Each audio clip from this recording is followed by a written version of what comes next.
Okay, so as I said, recording has now started, so it's a great time to either turn off your cameras or blur your backgrounds if you don't want to have this recorded. So before we kick off today, I just wanted to give you a little quick notice that we will be doing today's session in 2 recordings.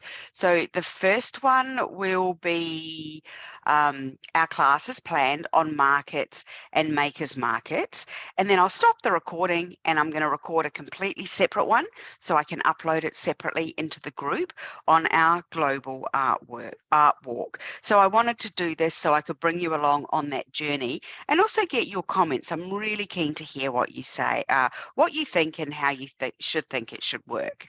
Okay, so market stalls. Let's have a chat about market stalls. So I didn't want to do a presentation today. And as you can see, this is usually how I plan for you guys. These are all my notes. I have 3 pages of notes here, and this becomes my document that I share with you guys. And what I've done is I've researched how I would go about looking at a market. Is it suitable for me to sell out? What I need to consider and how I would go about researching and finding out whether it was appropriate place for me to sell my art. So I have a heap of ideas here and I've numbered them off. I've tried to stick to my normal 30. Did I get, yeah, I actually got there to my normal 30. I think number 30, I'm like, oh, I struggled to get there, but I did come up with most of all have fun is my point 30. So I'll add this document up. So as we're only going to cover probably about 10 of these points today, make sure you go and download and print that document so that you've got it on hand if you need it again.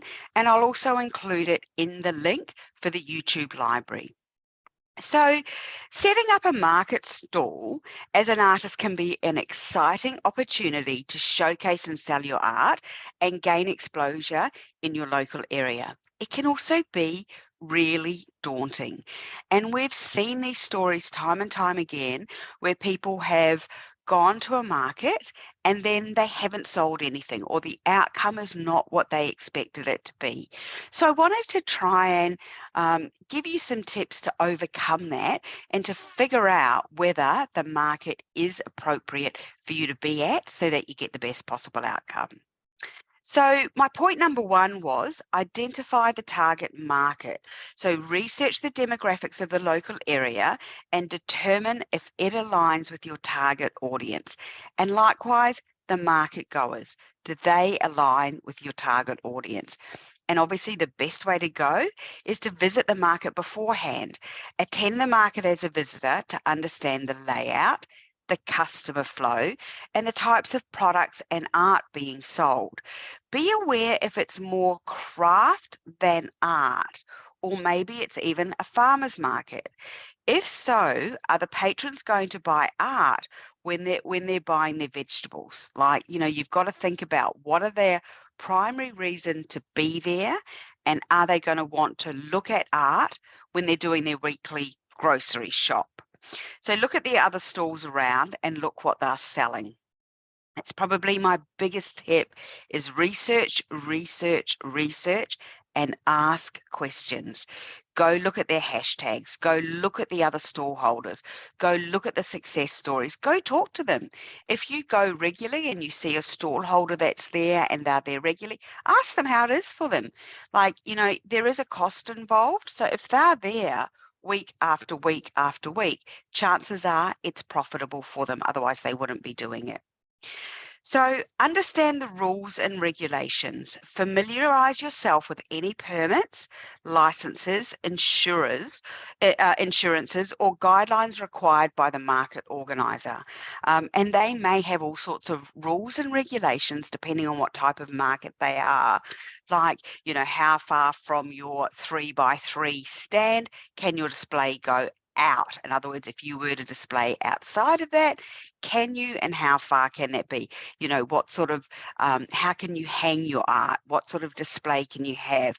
Make sure you understand all of those rules and regulations before you commit and pay your money, because it can be a fairly expensive exercise, particularly where insurance is involved. Okay, so choose the right market. Select a market that attracts a suitable audience and provides an environment conducive to selling art. Is the atmosphere conducive to people stopping to chat and being able to spend time engaging with you and learning about your art? People love to make personal connections when they're buying art from an artist. You know, they love to know your story. They love to see what you do. So create a cohesive display. Arrange your artwork in a visual, appealing and coherent manner, considering themes, colours and sizes appropriate to the destination, appropriate to the market and appropriate to the buyers. So let me give you an example of that. So if you're exhibiting at a farmer's market, you're possibly not going to take really large pieces that are going to be awkward for people to juggle with their trolleys or their bags or the other things that they've got. Like those pieces are probably better suited for an art market. Likewise, let's talk about a craft market.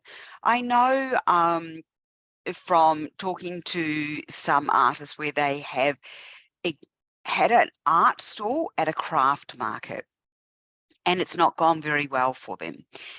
And I think the reason being, and correct me if I'm wrong here, but I believe that craft buyers are potentially different to original art buyers, or craft buyers are looking at a certain price point, whereas art buyers are more open and understand the process of original art. I'm not saying craft isn't original, but I think there is a different price point between the two. So moving on, so build an email list. It's a great way to add names to your subscription. So encourage visitors to sign up for your newsletter or emailing list to stay connected and informed about your future work. You can get them to physically write their details. People will often do this if they don't have the time to purchase the work that you've got on display, but are really interested to see what you've got in the future.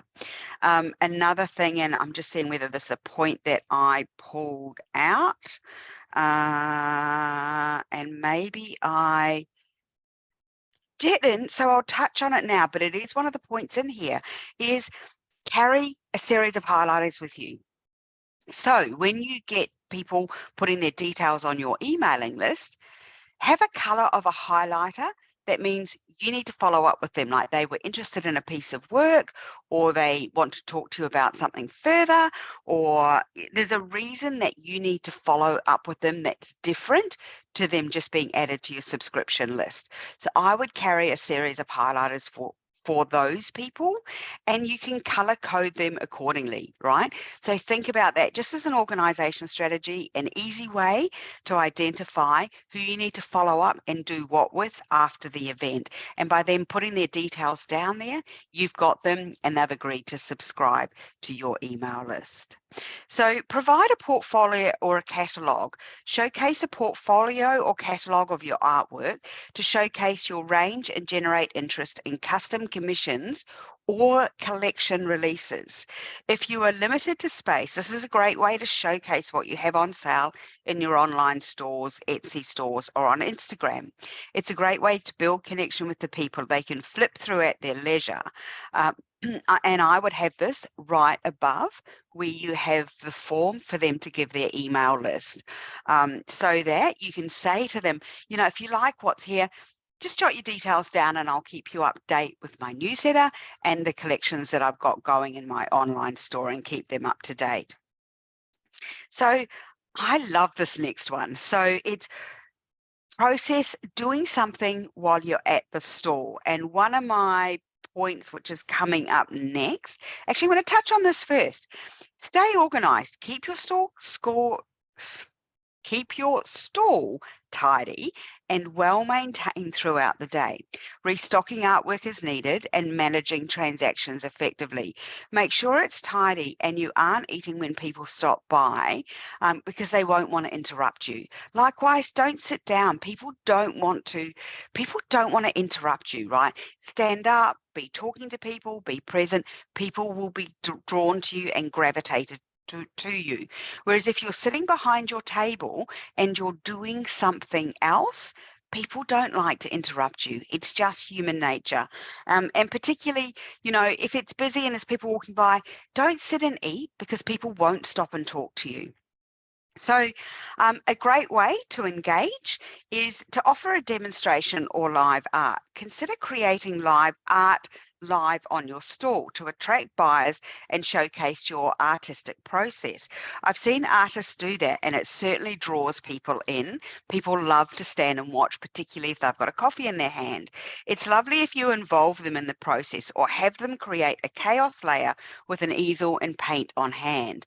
So could you imagine at the front of your stall, if you had an easel with your canvas on it, and then you had the paints at the side, and they could actually just make some marks. And at the end, you would have an incredible chaos layer, which you could then display as market art or start another one. I think that would be so fun. And I have seen people do that really successfully. So follow up with leads. So after the market, research out to potential buyers who showed interest in your artwork, offering further information or special promotions. I would get these people to add their contact details to your email list so that you can pick them up, keep them up to date, and then highlight them with a mark so that you can follow up with them later. Colored highlighters are perfect for that. Exactly what I was just saying a minute ago. Like if you're having a conversation with somebody specifically who sees something maybe in the flip book that you've got there and says, really love these pieces, and maybe they're in your online store, maybe they're not, but if they are in your online store, you could say to them, jot your details down below. Let me send you a link. I'll show you where they are in my online store. What a great way to touch base, follow up with them, building on that connection and sending them the link. And that's where your colored highlighters are perfect to use on your email sign-up sheet. So at the end of the market, evaluate and reassess. So assess your market stall experience. Take note of what worked well and what could be improved, and incorporate those lessons into future market stalls. And again, reassess everything. Did it go the way you planned? What pieces of art sold? Is there a certain size that sold better than others? Did cards sell better than your canvases? Single cards or packs, what sold better? Reassess and keep a track of everything so that next time you go, you are catering for that audience for what they were buying, and you'll have a much better experience. But most of all, have fun. Go prepared to talk to people, stand up and be present, make the most of the day to shine and showcase your art, and have fun talking to people. People are so interested and love to learn from you and see your process in action. So I have literally just pulled out a few points from this 3-page document, which I will upload for you. Can I suggest that you download it, keep it handy so that next time you're thinking about a market or you're pulling together something to showcase at a market, you've got it there and you can go through. And like anything that I give you, do what works for you and don't worry about the rest. Like some of these points, you're like, oh, great. You know, like having a QR code so it makes it easy for people to purchase your art. So each piece you have will have a title and a QR code for purchase. That QR code comes straight from your PayPal, make it easy to buy. People generally at markets don't have a heap of cash on them. So I don't know, like in Australia, pretty much we are cashless. We are pretty much a cashless society here.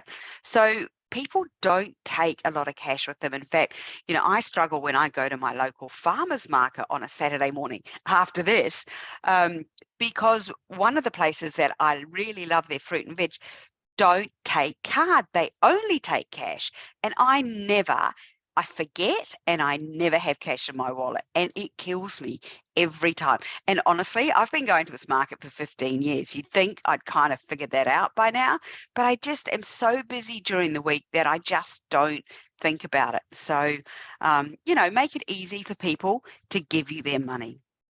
So we're at 21 1 minute's past or so. Does anybody have any specific questions that they'd like to ask about a market, or any experiences you've had at exhibiting at a market? I'm really keen to hear. Anyone? I have a question. Edie, Oh, go ahead. Yeah, Drew. Drew, go ahead, and then I'll come to you, Edie. I was going to say, I have a question about, I got myself a Squarespace card, but I haven't used it. Yes. And I know that I've done one market. It was very last minute, and I was like a fill-in. They're like, "Do you want to come and do it?" And I wasn't prepared enough to have it working. And your point is so valid. I lost a lot of sales because I couldn't take people's credit.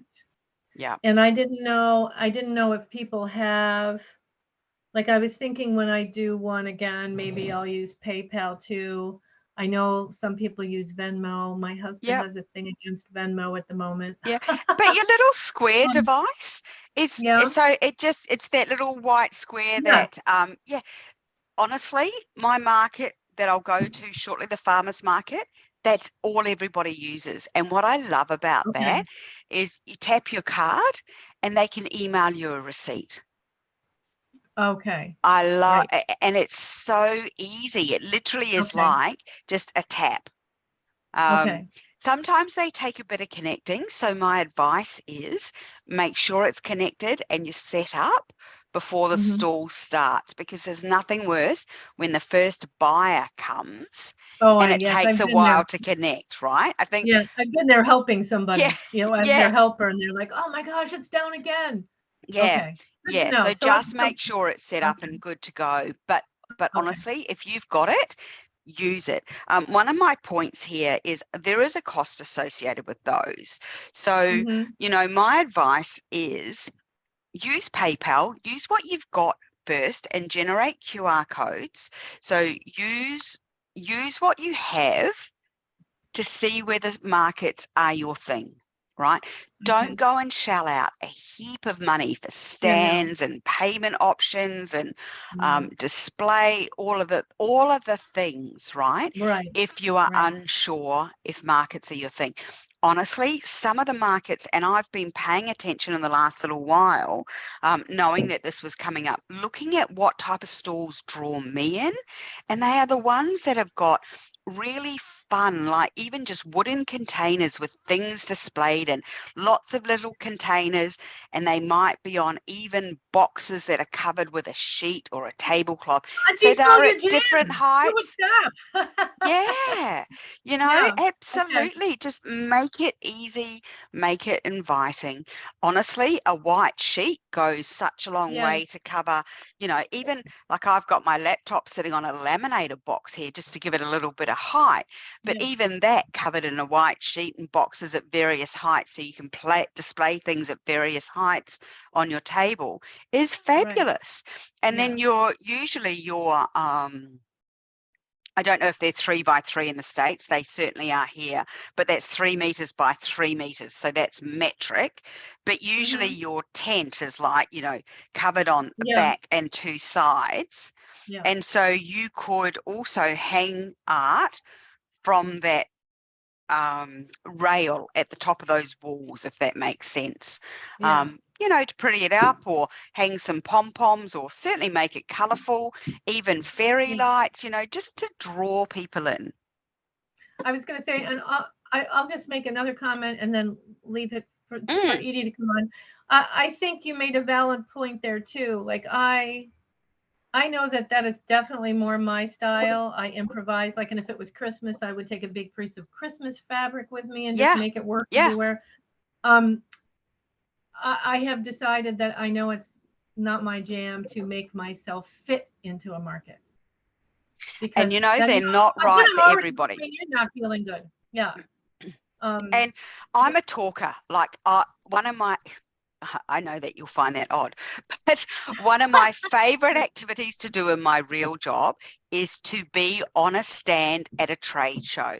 I am in my element, just meeting new people and chatting and finding out about people. I love it. but I get my energy from other people, and I know that, whereas some people just don't. So some people, I know that a market stall is not their jam. They would prefer to sit behind and paint and hope they sell something, but you're not going to get the best outcome if you do that. Get out front and talk to people. And I know that everybody is really different. And if it's not your jam, don't put yourself through it. Yeah. Yeah. Yeah. Drew, Edie. Thanks, Drew. That was really great. Thank you.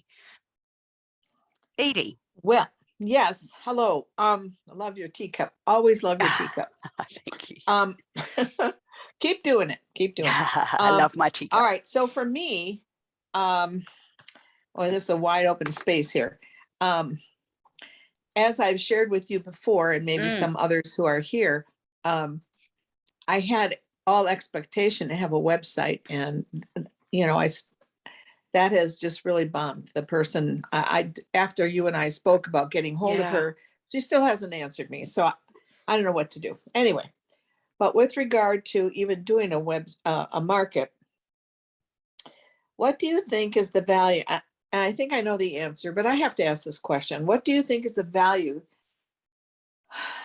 to have essentially samples of what you do, not all of which would be for sale, but they could order?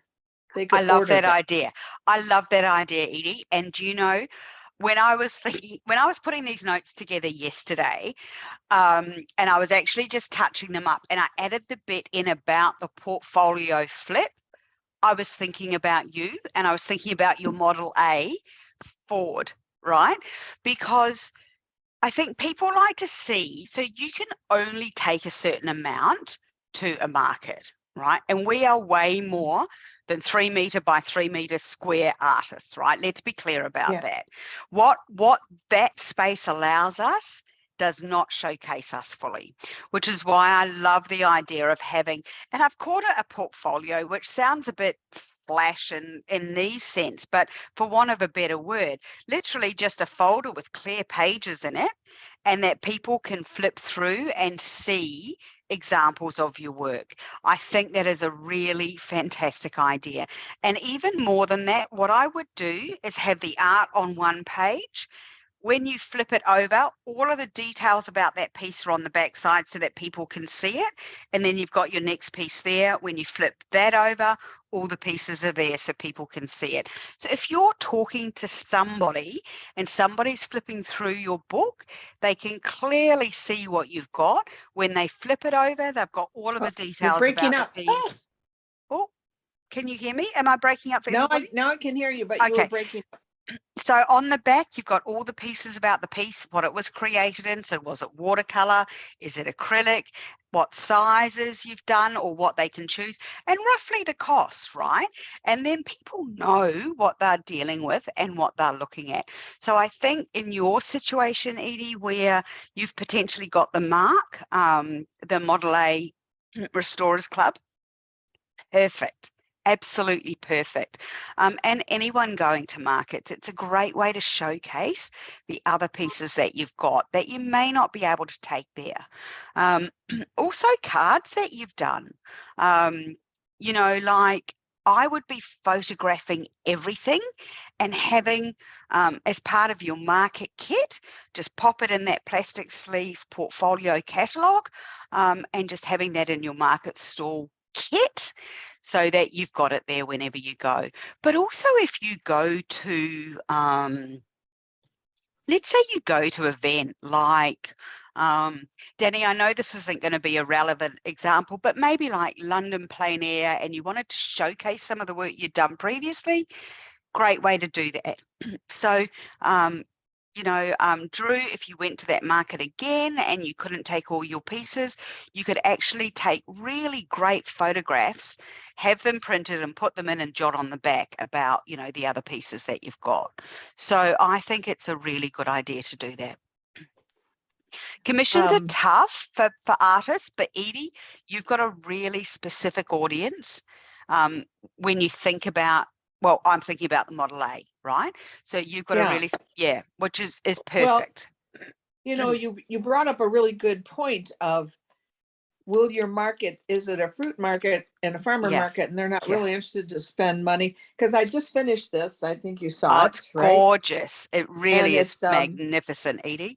It's 23 karat gold leaf. And Mm. anyway, in another group, they were talking about markets. And what happens to me is I don't have a pile of stuff. Well, that's not true. If you saw my studio, I got a pile, lots of piles.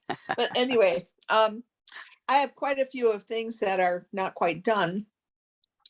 And I was reading that book about it's Leon Kinnon, still Show your still art. like an artist. Oh, still like an artist. Yeah. And he was talking, or there was a quote in there that said, don't worry about, just keep making art and your style will show up, and don't worry about, okay. But on the other hand, I was in a show over the winter time. It was a small show at the RV park we were with, and the gal next to me, I was next to a wall on one side, on two sides, and a woman next to me. And she really was quite talented, but she had tin art. She had pet portraits. She had little tiny figures she made with the, I want to call it resin. That's the wrong word. That clay, that polymer clay. Like Fimo. I mean, she had all kinds of things. And for me, I thought, well, obviously you're a great artist, but pick one. I mean, it was so confounding to have so many varieties of things. So I agree. And one of my points is having a cohesive collection. Yeah. Right. So put it this way, when you are an observer at a market stall, no matter what it is, you want it to be a visual feast. You want people to stand and look and be drawn in. You don't want to assault their eyeballs, right? You want it to be a visual feast. Yeah. Oh, look at you, Alex, poolside. Are you poolside? Please tell me you got a glass of wine in your hand. You're on mute, hun. You're on mute. Oh, yes. Sorry, I just realized it's 1:30, so that I was going to Do you have a glass of wine in your hand? No, actually I have some water just. It's like everyone's finally gone. All the visitors are finally gone. So I feel like I'm getting back into so you're catching your breath. Like today. Nice. Good work. Good work. I'm sorry, Edie. I fully interrupted you there. No, but you're on mute now, Edie. Come back off mute. I'm like you, Ali. I could continue to talk on and on. I mean, and we love it because you have valuable insight to share. But yeah, you want to have a cohesive collection, not like your friend who's got everything, because to be honest with you, I think it doesn't do her any favors. Oh, I agree. And people are confused, and it would have been interesting, like those sorts of people I love, because I would have loved to have stood and watched what people bought from her, right? Because I'm just nosy, like I get interested in these. It's like she's got so much of everything, but what actually are people buying? And should that then become? They were buying pet portraits. They were buying pet portraits. Yeah.